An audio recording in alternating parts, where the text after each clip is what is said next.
Olá pessoal, Rudalino falando.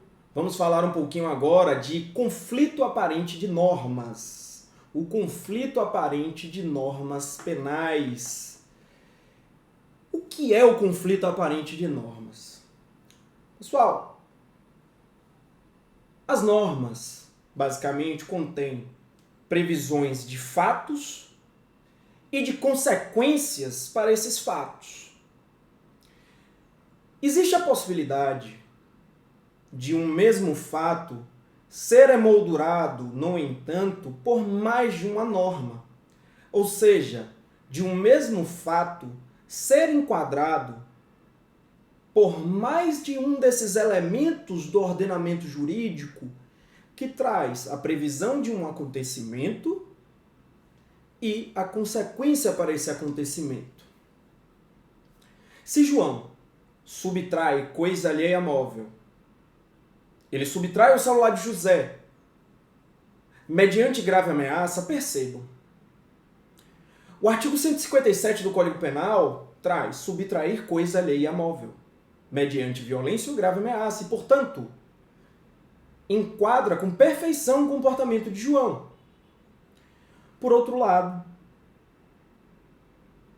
o crime de furto, tipo penal previsto no artigo 155 do Código Penal, diz o seguinte: subtrair coisa alheia móvel. E percebam, é verdadeiro dizer que João subtraiu coisa alheia móvel. Significa dizer que mais de um tipo penal enquadra aquele comportamento. Esse conflito, no entanto, nesse âmbito, não configura uma antinomia. Essas normas não são opostas. A resolução dessa situação não é feita através do afastamento de uma das normas do ordenamento. E vocês podem se perguntar, por que o conflito aparente de normas seria um problema? Afinal, não seria possível fazer incidir sobre o comportamento mais de um tipo penal?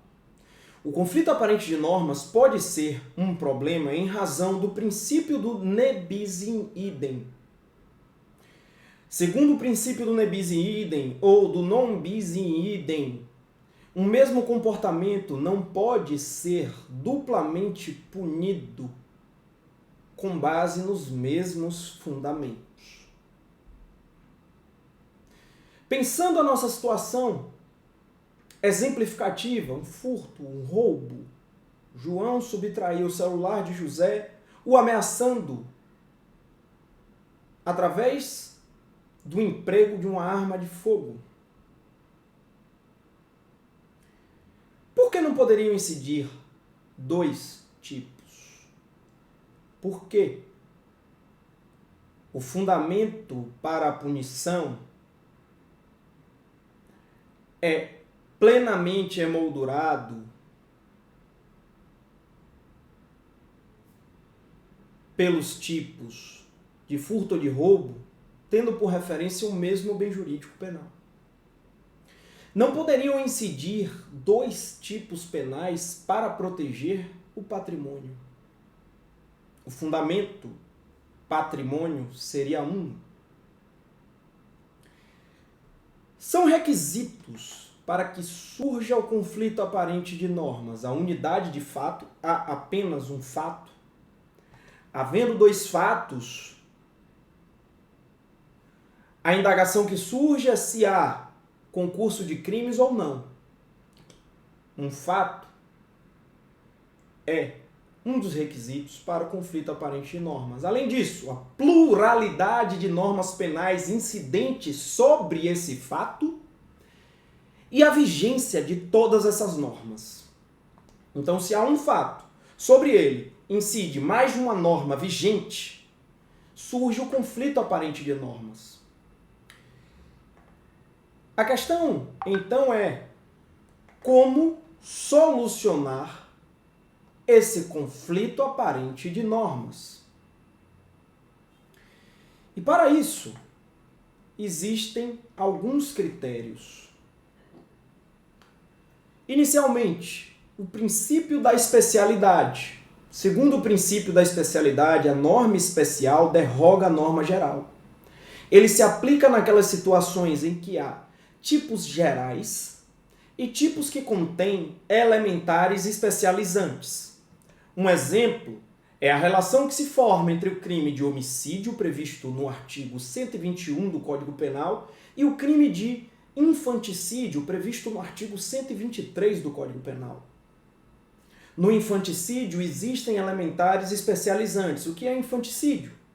Matar a mulher, o próprio filho, em estado puerperal logo após o fato. O homicídio, no entanto, é simplesmente matar alguém. São elementares especializantes do infanticídio, o sujeito ativo mulher, o fato de que a vítima é o próprio filho, um crime bipróprio, portanto, o estado puerperal e ainda o fato de o ato ser praticado logo após o parto. Nessa situação aplica-se, repetindo, o princípio da especialidade. Há ainda, para a solução do conflito aparente de normas, o princípio da subsidiariedade, segundo o qual, na ausência de uma norma penal mais grave, se aplica a mais leve. Melhor dizendo, a melhor explicação para isso é a seguinte: não incidindo a hipótese mais grave, incide a hipótese mais leve. O princípio da subsidiariedade é extremamente semelhante ao princípio da especialidade. Porque, na verdade, o que define a incidência ou não do tipo é o preenchimento de um número maior ou menor de elementares.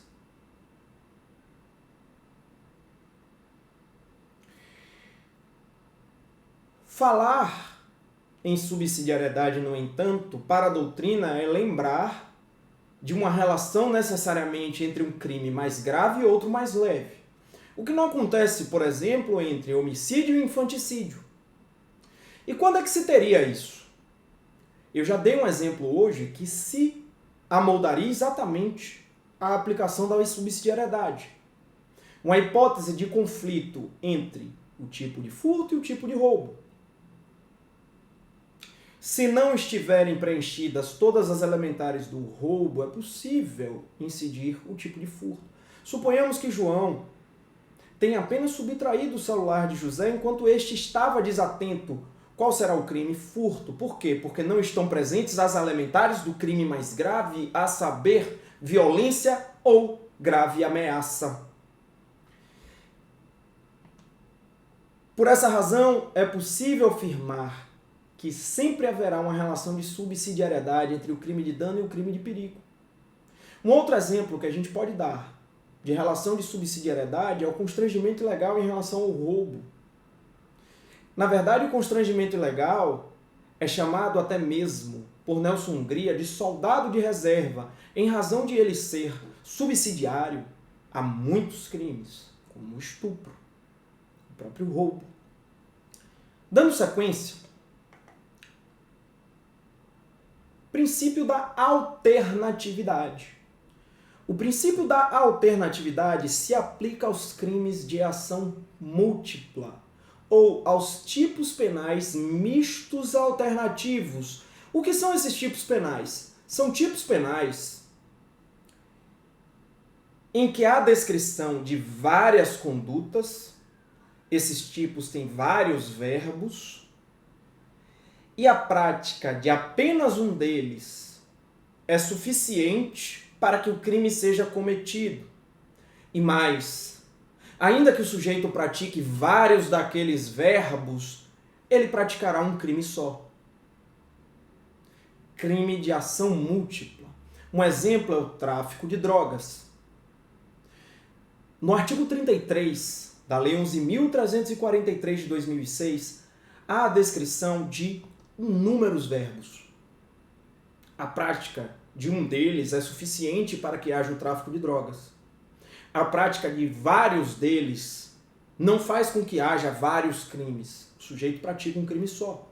O sujeito pratica um crime só se ele realiza os comportamentos de possuir, ter em depósito e transportar drogas, ou se ele apenas transporta, ou se ele apenas mantém em depósito. Um só crime, um só: tráfico de drogas. Por fim, o último critério a se falar para a solução do conflito aparente de normas é o princípio da conjunção. O princípio da conjunção se aplica quando há uma relação de meio e fim entre dois comportamentos que seriam emoldurados e enquadrados por normas penais diferentes. João quer furtar a casa de José, mas para furtar essa casa precisa invadi-la. A invasão de domicílio é, portanto, um crime meio para o crime fim de furto. O princípio da conjunção se aplica inicialmente quando há um fato anterior não punível em relação ao crime fim. Isso existe quando o fato anterior se insere na linha de desdobramento normal do comportamento para que o sujeito consiga praticar o crime por ele almejado. João precisa entrar na casa para subtrair algo que está dentro dela. A invasão de domicílio está na linha de desdobramento normal do furto almejado por João. O princípio da conjunção se aplica ainda nas hipóteses de fato posterior não punível, que existem quando esse fato posterior viola o mesmo bem já afetado pelo comportamento anterior. São as situações em que o comportamento posterior é um mero exaurimento do crime praticado. É por essa razão que o sujeito que pratica furto, ainda que venda o objeto do furto em um comércio, não praticará a receptação, porque a venda do objeto é exaurimento do furto. O princípio da conjunção se aplica ainda nas hipóteses de crime progressivo e de progressão criminosa. Sobre o crime progressivo, eu quero que você anote, perceba como, na expressão crime progressivo, a palavra progressivo qualifica o crime.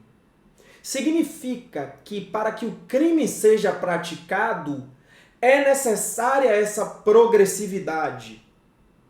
Por essa razão, no crime progressivo, o sujeito já tem a intenção de alcançar um resultado mais grave, mas para atingir esse resultado, ele precisa passar pelo resultado mais leve. Para João matar José, ele precisa lesionar José. Então, ele será punido pelo homicídio. Por outro lado, a progressão criminosa. Vejam como, nesse caso, o que progride, o que é qualificado na expressão é a progressão. Na progressão criminosa, a intenção progride, o sujeito começa o comportamento querendo alcançar um resultado e durante a sua ação decide praticar um crime mais grave. Se João queria lesionar José, mas no intercurso de suas ações delitivas decide matar a vítima, haverá progressão criminosa. E João será punido tão somente pelo homicídio. A conjunção é objeto de uma súmula do STJ, segundo a qual, quando o falso se exaure no estelionato sem mais potencialidade lesiva, é por este absorvido. Significa que, se o sujeito pratica uma falsidade para realizar um estelionato, O estelionato absorverá a falsidade, salvo nas situações em que a falsidade mantiver potencialidade lesiva. Se o sujeito falsifica um contrato para iludir um vendedor de uma loja e, com isso, conseguir sair da loja com a motocicleta, entregando esse contrato, o contrato não tem maior potencialidade lesiva. Se o sujeito, no entanto, falsifica identidade, CPF, para dar golpes, ou dar ainda que seja um golpe em um banco, essas falsidades mantêm a potencialidade após o golpe dado no banco. E, portanto, a lesividade autônoma, o sujeito responderá tanto pela falsidade ou falsidades, quanto pelo estelionato. Vale dizer que, para o STJ, pouco importa se o crime absorvido é mais grave que o crime que absorve. Isso foi visto em um julgado publicado no Informativo 698. No Informativo 698 foi lançado um julgamento que envolvia a possibilidade do crime previsto no artigo 64 da Lei de Crimes Ambientais absorver o crime previsto no artigo 40 da mesma lei. O artigo 64 envolve, sinteticamente, o crime de construir em um solo não edificável pelo seu valor ecológico. A pena é detenção de 6 meses a 1 ano. O artigo 40 traz o crime de causar dano à unidade de conservação. Reclusão de 1 a 5 anos. O STJ, então, se debruçou derredor da possibilidade do tipo mais leve, o artigo 64, absorver o artigo 40. E decidiu que sim, é possível. Segundo o STJ, no julgado lançado nesse informativo, a diversidade de bens jurídicos e o fato de o crime absorvido ter a pena maior não obstam a aplicação do princípio da consunção. É isso aí, pessoal. Espero que gostem de mais essa aula. Contem comigo. Tamo junto. É sim.